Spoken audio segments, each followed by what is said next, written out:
नमस्कार दोस्तों, स्वागत है आपका न्यूज प्लॉट के विशेष कार्यक्रम द पॉलिटिकल प्लॉट में। अभी जैसा कि आप सब जानते हैं, हम महिलास्त्र सीरीज पर चर्चा कर रहे हैं और अभी तक हम इसके 2 वीडियो कर चुके हैं, जिसमें हमने इस अस्त्र की उत्पत्ति, विकास और दिल्ली सहित कुछ चुनावों में इसकी तैनाती के ऊपर बात की है। अब जैसा कि हमने पहले वादा किया था, हम आगे बात करेंगे कि यह योजना कितनी अस्थायी साबित होगी या फिर कुछ राज्यों तक ही सीमित रह जाएगी, जब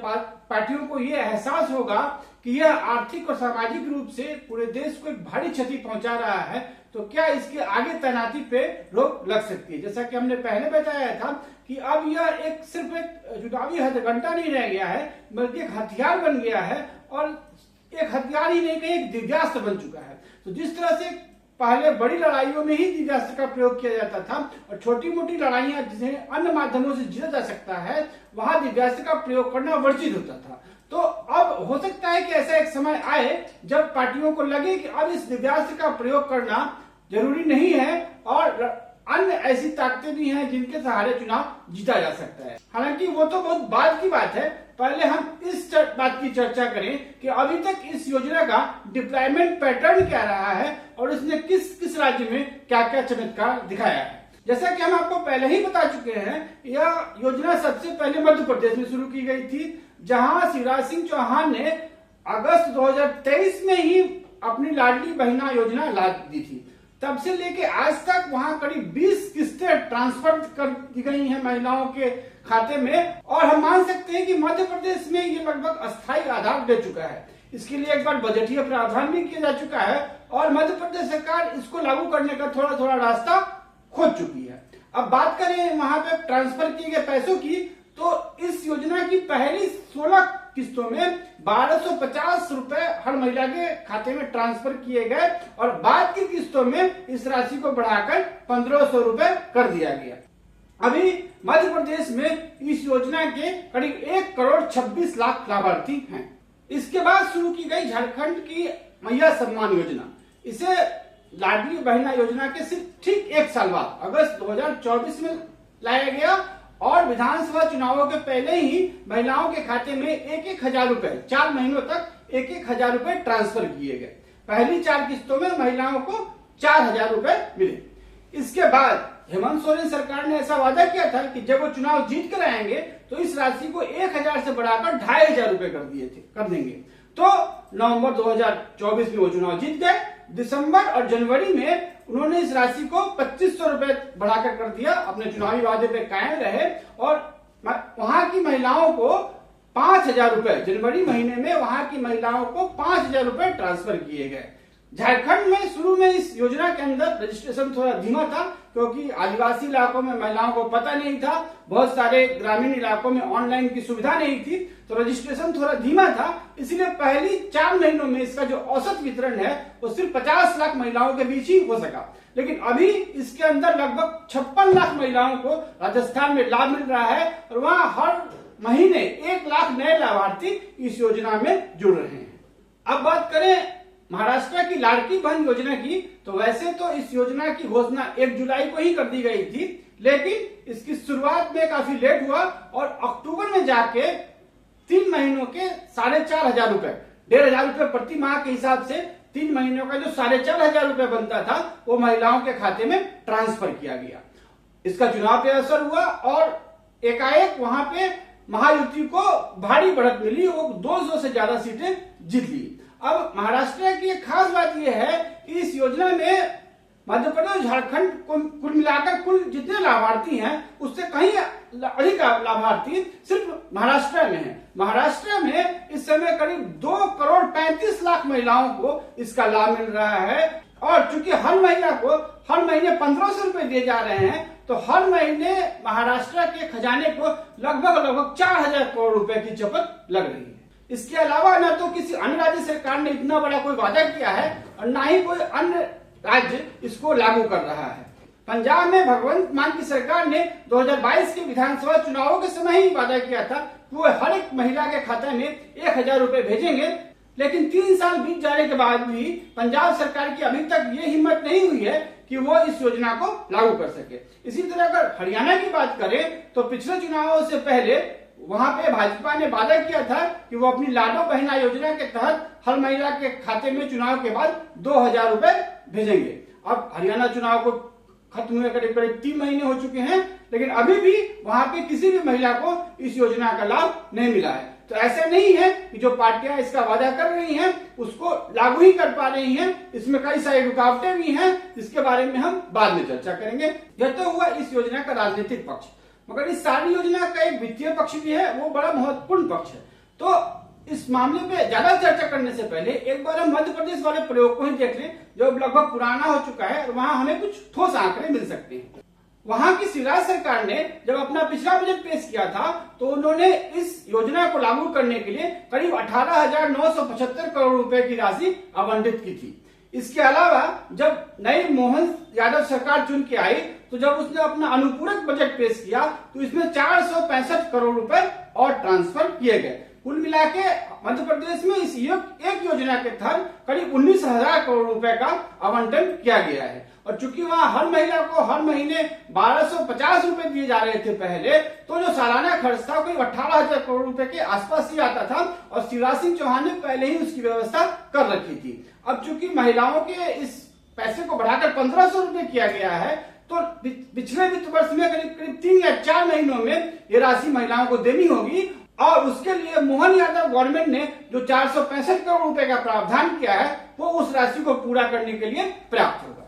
अब अगर अगले वित्त वर्ष की बात करें तो मध्य प्रदेश में इस योजना में काट छांट का भी काम चल रहा है और वहां लाभार्थियों की कुल संख्या को 2 लाख से कम कर दिया गया है। अब वहां 1,24,00,000 महिलाएं ही इस योजना का लाभ उठा पा रही हैं और हमारा मानना है कि अगले 3-4 महीनों में और 4 लाख महिलाएं इस योजना के दायरे से बाहर हो जाएंगी। तो अगले वित्त वर्ष में करीब 1,20,00,000 महिलाओं को मध्य प्रदेश में इसका लाभ मिलेगा और अगर उनको 1,500 रुपए हर महीने दिए जाएं तो मध्य प्रदेश पे जो इसका वित्तीय भार पड़ेगा वो करीब 21,000 से लेकर 22,000 करोड़ रुपए का होगा। इसके बाद अगर बात करें महाराष्ट्र वाली योजना की, तो वहां जब अजित पवार जो पिछली एकनाथ शिंदे सरकार में उप मुख्यमंत्री थे और वित्त मंत्री भी थे, उन्होंने जब जुलाई 2024 के बजट भाषण में इस योजना को पहली बार पेश किया तो उन्होंने ये खाका खींचा था कि महाराष्ट्र में करीब 2.5 करोड़ महिलाओं को ये राशि देनी पड़ेगी और तभी उन्होंने इसके बजट में 45,000 करोड़ रुपए का प्रावधान किया था। ये 45,000 करोड़ 2.5 करोड़ महिलाओं को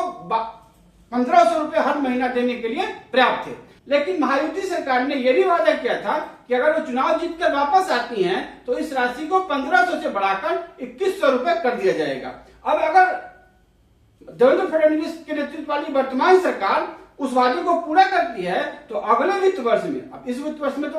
2 ही महीने बचे, वो कर नहीं पाएगी। अगर अगले वित्त वर्ष में 2,100 रुपए बढ़ाती है तब जो महाराष्ट्र को पैसे की आवश्यकता होगी वो करीब 63,000 करोड़ रुपए की होगी। और हालांकि फडणवीस ने कहा है कि इस पे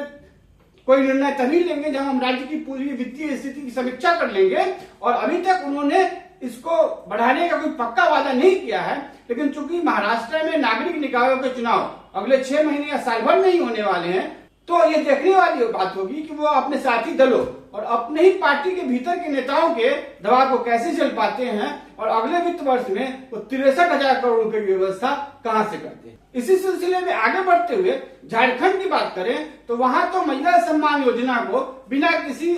वित्तीय आवंटन के ही शुरू कर दिया गया था। वहां चूंकि महिलाओं की संख्या कम थी, 50 लाख महिलाओं को पैसे देने थे और दिए जाने वाली राशि भी कम थी, 1,000 रुपए ही थी, तो 4 महीनों के लिए करीब 2,000 करोड़ रुपए की जरूरत थी।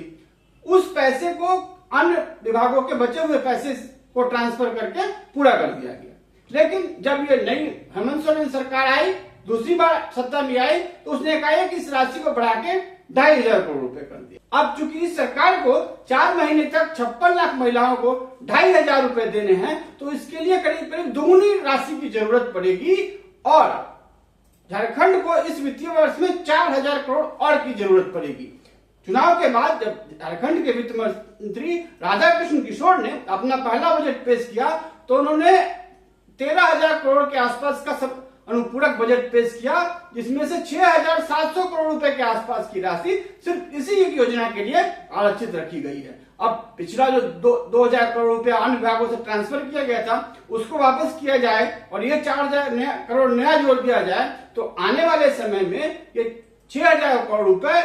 इस वित्त वर्ष में महिलाओं को देने के लिए पर्याप्त होंगे। लेकिन जैसा कि हमने पहले कहा था, झारखंड में इस योजना के तहत जो रजिस्ट्रेशन का प्रोसेस है वो थोड़ा धीमा है और हम ये मानकर चल रहे हैं कि अगले वित्त वर्ष में झारखंड में करीब 60 लाख महिलाओं को इस योजना का लाभ मिलेगा। अब अगर 60 लाख महिलाओं को हर महीने 2,500 रुपए देने हैं तो झारखंड में जो वित्तीय बोझ पड़ेगा वो करीब 18-19 हजार करोड़ रुपए के आसपास होगा। हालांकि ये देखने में तो मध्य प्रदेश के बराबर, महाराष्ट्र से काफी कम लगता है, लेकिन अब जब हम आगे चल के पूरे बजट के संदर्भ में इसकी तुलना करेंगे तो झारखंड को ये राशि बहुत भारी पड़ने वाली है। अब आइए अब इसी योजना को अलग अलग राज्यों की अपनी वित्तीय हालत के संदर्भ में देखा जाए। सबसे पहले महाराष्ट्र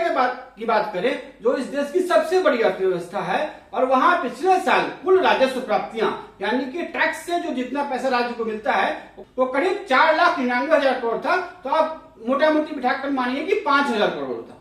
अब इस वित्तीय वर्ष में सरकार वहां 45,000 करोड़ रुपया इस योजना के लिए खर्चा कर रही है और अगले वित्त वर्ष में उसको 63,000 करोड़ रुपए इसी योजना के लिए चाहिए होंगे। अब 2023-24 के बजट की बात करें तो महिला और बाल विकास विभाग जिसके तहत ये योजना चलाई जा रही है उसका अपना बजट था जो वो करीब 25,000 करोड़ का ही था। अब या तो पुरानी योजना को खत्म कर दिया जाए या आधा कर दिया जाए या फिर अगर उनको साथ ही साथ चलाया जाए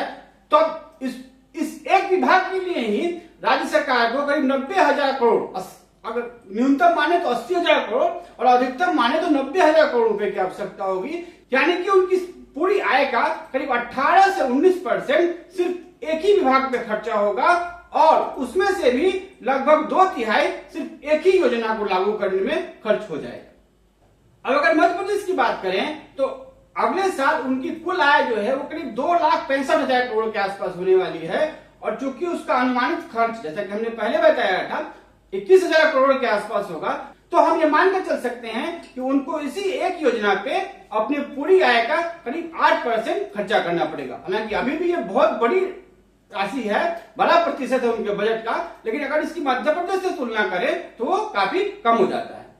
अब आते हैं झारखंड की ओर। तो झारखंड में इस साल जो आय होने वाली है राज्य सरकार को वो करीब 1,10,000 करोड़ के आसपास है। अब चूंकि हेमंत सोरेन सरकार ने इस राशि को एकदम बहुत ज्यादा बढ़ा दिया है तो अब यह उनके कुल बजट का करीब 16 से 18% हिस्सा खर्चा बढ़वा सकती है। अगर पिछले योजना जैसा ही इसको रखा जाता, 1,000 रुपए ही दिए जाते, तब तो शायद 5 या 6% में ही काम चल जाता, जब जो कि आदर्श राशि है। इतना पैसा तो राज्य सरकार खर्चा कर ही सकती है किसी एक योजना पे, लेकिन अब चूंकि इस योजना को काफी बढ़ा दिया गया है तो झारखंड को अगले वित्त वर्ष में 15 से 16% राशि इसी एक योजना पे खर्चा करना पड़ेगा। और अगर उसके अपने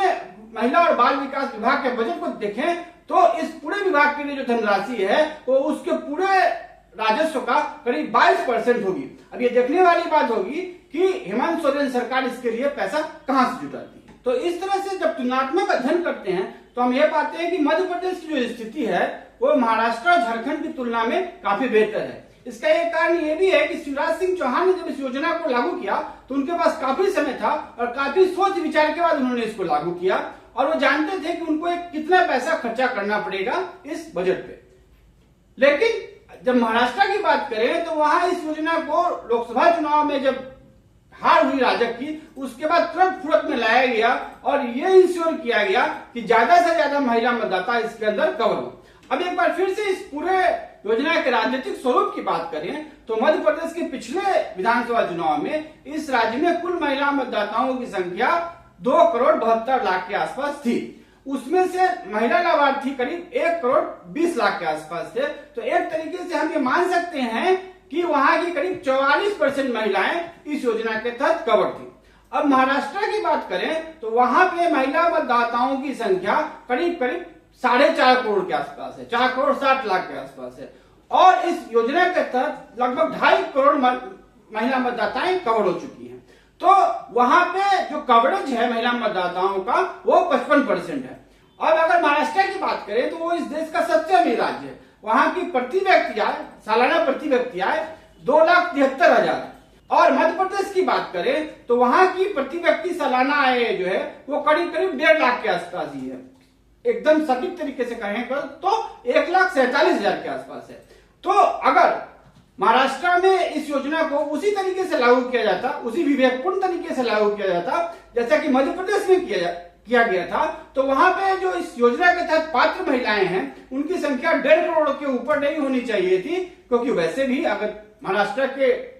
ग्रामीण इलाकों की तुलना करें मध्य प्रदेश के ग्रामीण इलाकों से, तो वहां पे संपन्नता अधिक है और वहां के शहरी इलाके तो मध्य प्रदेश की तुलना में काफी ज्यादा डेवलप्ड है। इसलिए वहां पे वंचित वर्ग की महिलाओं की संख्या कम होनी चाहिए थी और ये 1.5 करोड़ से ऊपर नहीं होनी चाहिए। लेकिन जो इस योजना को एकदम तुरंत में लागू कर दिया गया, इसलिए वहां पे महिलाओं की संख्या एकदम अविवेकपूर्ण ढंग से 2.5 करोड़ से ऊपर चली गई। अगर महाराष्ट्र में भी सिर्फ 1.5 करोड़ ही महिलाएं होती इस योजना के तहत पात्र, तो वहां का खर्चा भी करीब 30-40 हजार करोड़ के आसपास ही बैठता, जो उनके कुल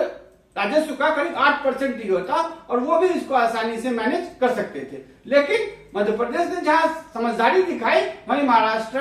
गफलत में आ गया।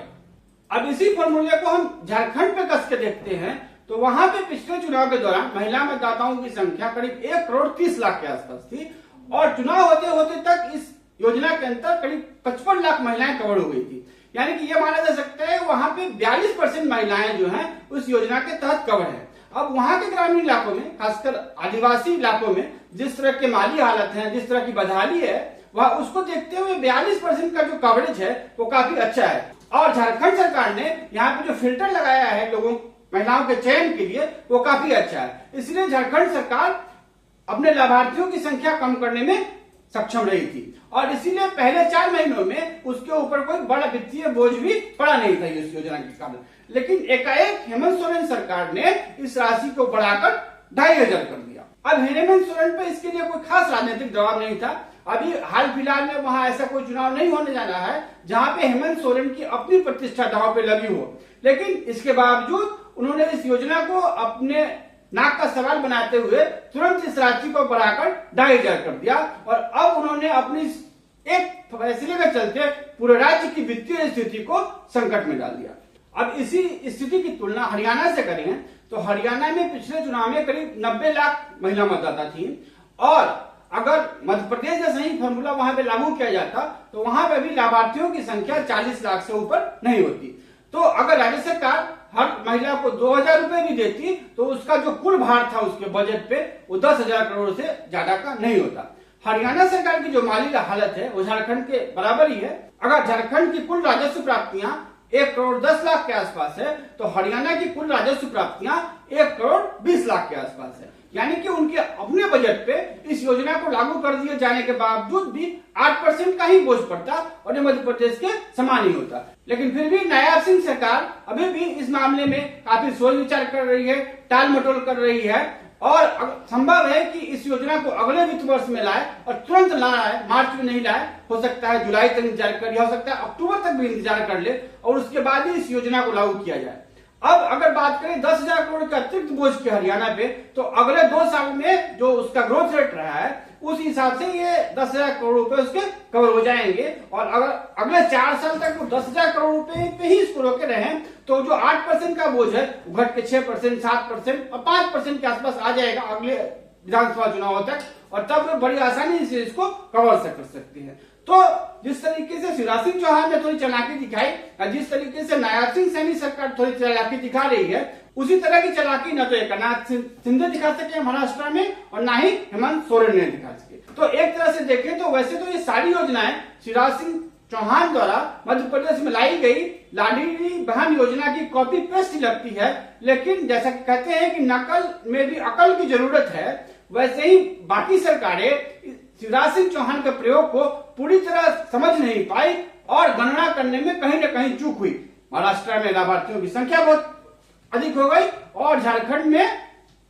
जो धनराशि दी जाने वाली थी वो जरूरत से ज्यादा हो गई। बाकी सरकारें अगर इसको लागू करती हैं तो उनको ये देखना पड़ेगा कि लाभार्थियों की संख्या और उनको दी जाने वाली धनराशि का अनुपात बना रहे और किसी भी हालत में ये उनके कुल राजस्व बजट का 8% से ऊपर नहीं हो। आदर्श रूप से अगर ये राशि 4 से 5% के बीच ही रहेगी तो खजाने पे बहुत बोझ नहीं पड़ेगा। हालांकि उसके बहुत सारे और भी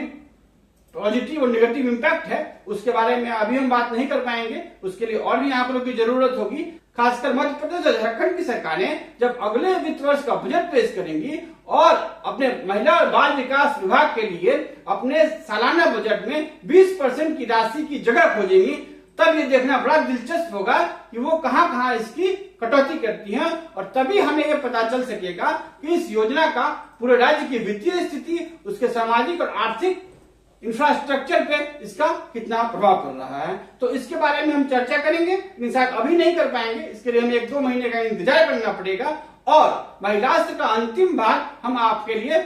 फरवरी के अंत में या मार्च के दूसरे या तीसरे सप्ताह में ही लेके आ सकेंगे। तब तक के लिए दीजिए इजाजत, और अब हम अगले कुछ वीडियो में दिल्ली चुनाव से जुड़े कुछ जरूरी मुद्दों पे करेंगे आपसे बातचीत।